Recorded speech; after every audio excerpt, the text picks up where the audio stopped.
Hi, this is Kimmy B here with Pretzels in History. Okay, so we are down here at Cape May.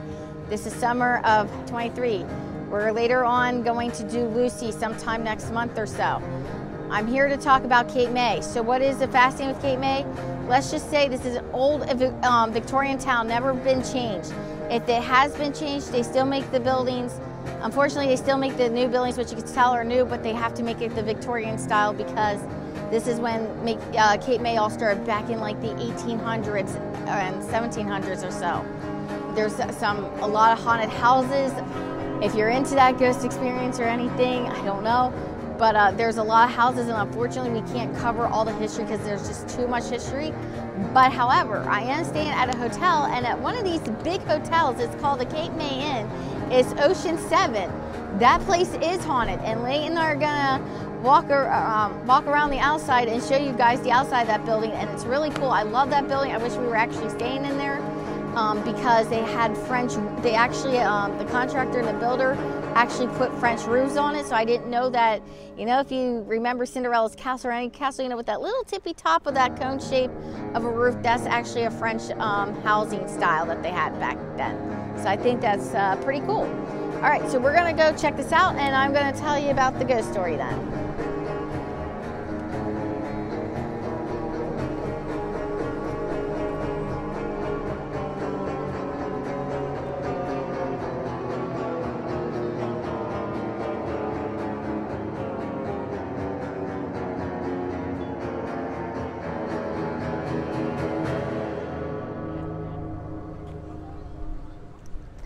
Union Park Restaurant, historic.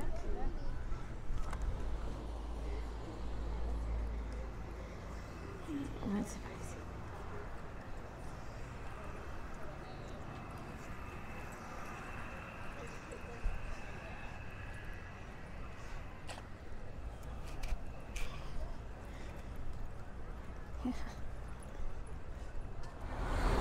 Gurney Street. That is not a pleasant sounding name for a street. This here is a DJI Osmo. It's just like a little video, obviously like a little video camera? It's a little video camera with a gimbal, so it's really smooth. Yeah. I love how... Gurney. Yeah. A pleasant name for a street.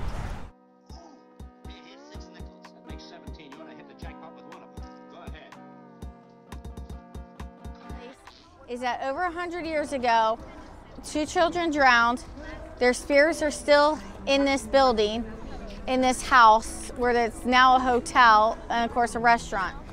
So when the children drowned at midnight, people don't understand that at midnight there's unexplained balls bouncing, and they don't see any balls bouncing. There's no children, so it's unexplained children, playful spirits.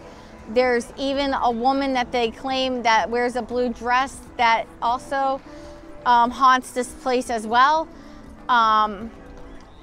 There's also there was a photographer too that actually felt an arm reach out to him that was unexplainable, and that gave him the chills and stuff that he did kind of wanted out of the place. They say not too many guests want to stay here for long because of other spirits too. They said there's a couple of other spirits too. They said the third and fourth floor are the 2 most floors that are the haunted ones of all. And yeah, just a lot of tragic. Like I can say, probably some of the ghosts that are here was about a pandemic. So I'm guessing like yellow fever probably spread out, and you know, other diseases that happened back like in the 1800s. So sadly, people died due to that, and their spirits are still here, and for some reason they won't cross over. Also too, that some women too were looking for their loved ones, so they could, you know, that went out to sea and they're waiting for their husbands or boyfriends or, you know, fiancés to come home, so they're still haunting that place as well. But it's one of the original buildings that are still here. It's one of the original Victorian buildings that are still here in Cape May. Ocean. Okay, so another story too that also haunts Cape May, and they say you can still see the ghost of Sawyer. So apparently there was a guy named Sawyer who basically built a town here in Cape May. He was a mayor, he was a very important person. He got captured, he was in Revolutionary War. He got captured and he was sentenced to be sentenced to death because the German soldiers, the British soldiers captured him. It turned out that they wanted General Lee's son instead of him because the town was fighting for his life and they were kind of mad at Gerald Lee. So they said, how about this? How about we save Sawyer and take General Gerald Lee's son, his life, and exchange it for Sawyer? They said, not a bad idea. So sadly, General Lee's son was executed. Sawyer, he has a sad story. He came back as a town hero. He had his own hotel. Now Sawyer's ghost still haunts, but I don't know where the hotel was.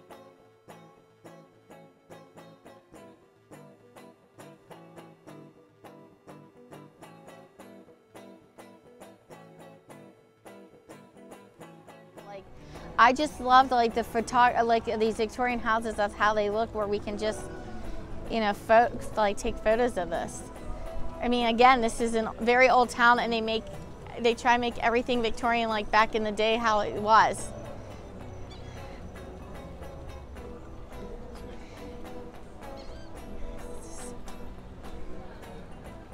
So, I think we're coming up on Jackson Boulevard, or Jackson Street. And according to one of our books, Jackson Street is the most haunted street in Cape May. Okay, why is that? Because it's the oldest street in the town. Oh, wow. It is the oldest street in the town, has the most haunted houses, and the psychics believe that a very large amount of paranormal activity is tethered to this street. That's right. I forgot that there were psychics that did believe that there was spirits all over the things. Jackson in particular. Yep.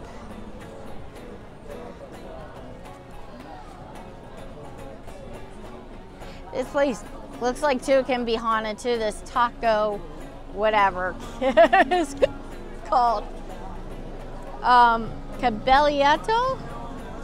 I don't know. They have such weird long names, it's hard to pronounce. Oh, Taco Cabellietto Tequileria. By the way, Jimmy Buffett's just died, so he might be haunting his restaurants as of tonight or as of, I don't know, a few hours after his death. That'd be cool if anybody sees Jimmy Buffett's ghost. If anybody sees his ghost at all tonight, let us know. This is September 2nd, 2023. Saturday.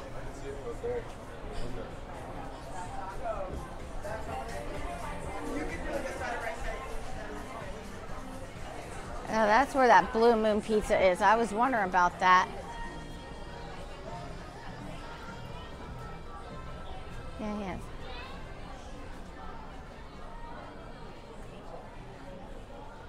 Okay.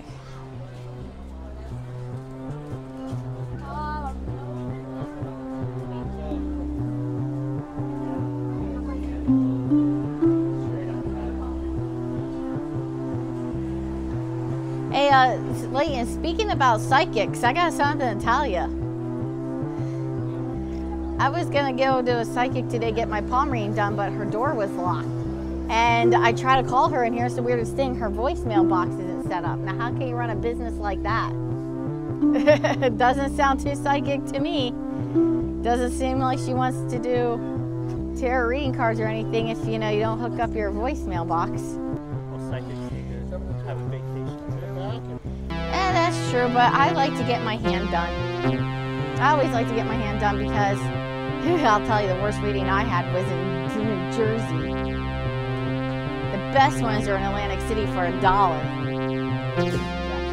This is cool. Oh yeah. Oh, I bet all these houses are haunted too by Jackson Street. That's probably why. Especially this new golf course right behind you. This is an old golf course. It's kind of cool.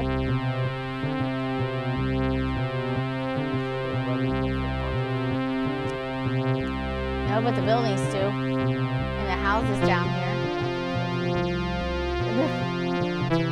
Oh God, it's Humpty Dumpty and it's not really. Oh God, can you imagine if that thing is possessed? It really does look like it's possessed, doesn't it? Humpty Dumpty really can be scary. I thought, you know, he could be all cute and stuff, but oh my gosh, that thing freaks me out. That, just staring at it gives me nightmares. Now I'm gonna see this huge egg at night in my sleep going, yeah, I'll eat you. Then I'd be like, Dad! My mom would be like, what? I'd be like creepy Humpty Dumpty in the golf course. No, I'm serious, that thing's possessed. I feel like that thing's possessed. That wouldn't surprise me if that egg is possessed.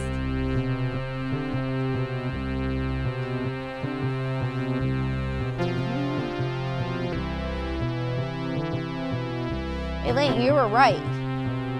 I hope I do make a better tour guide than the ones down in Cape May. Maybe I might get hired down here to be a tour guide down here. That would be cool. Ooh, that's a pretty pink house.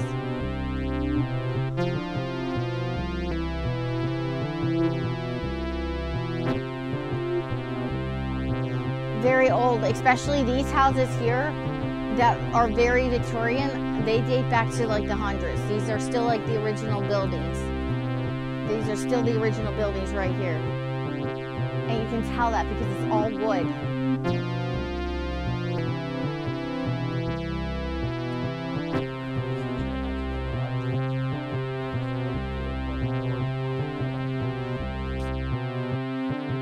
What do I expect of a Victorian house? Well, like for instance, the one in Cape May, the Cape May Inn, I would say that's very Victorian because, again, anything with those French roofs make it Victorian.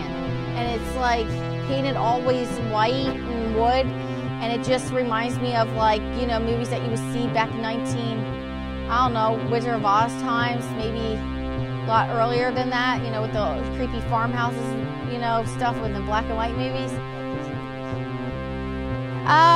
Cinderella, I would say, and Sleeping Beauty would be one of them, yes. And, oh my gosh, and possibly Snow White.